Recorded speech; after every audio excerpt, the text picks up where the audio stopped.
Even though stations swapped programs through the National Educational Television Network, a precursor to PBS, they were very much on their own when it came to creating local shows. But Channel 9, in its first year, produced a hit. Sonny Fox searches the world for interesting people, places, and things. When he finds them, he brings them before his television cameras for you to see. That's why he's called The Finder.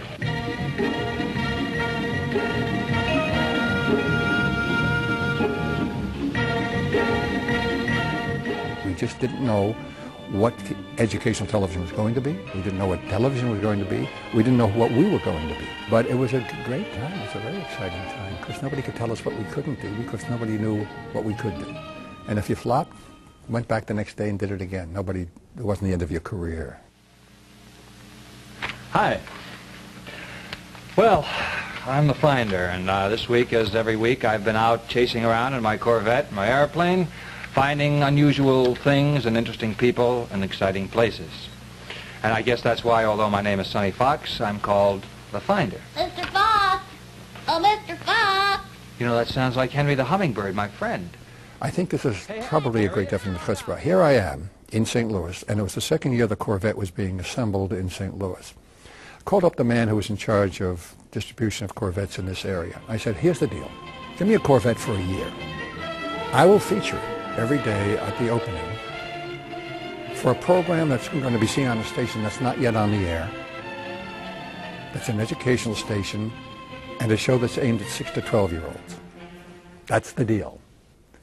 And for some strange reason, the man said, okay. I had a Corvette. And largely by accident, the Finder provided the first clue that somebody out there was watching. We did a show on spelunking, cave exploration. And I got the idea, say, well, you know, I worked with those people at the Onondaga Caves. I said, well, if we brought people out, would you do it? So we set up a whole way of doing that one day. And I announced on the air that, you know, if you wanted to go out, you know, write in, we'd send you a ticket and you could go out and then it would be free and all that. But when I drove out that day and found that there were maybe 5,000 or 6,000 people out there at the Onondaga Caves, all our minds were boggled. We really did not know. It was the first time I understood, number one, that we had an audience, but more importantly, that we had the power to move people. We had the power to get them out of their homes, away from their television sets, and actually make them go somewhere of a nature like the Onondaga Cave.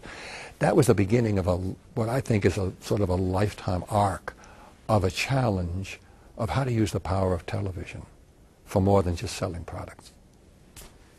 I figured that you were the one to help me. Well, I'd be glad to help you. What do you want? Well, Educational stations across the country picked up the Finder, and before the end of the first season, Sonny was tapped by CBS, the start of a brilliant career in network television.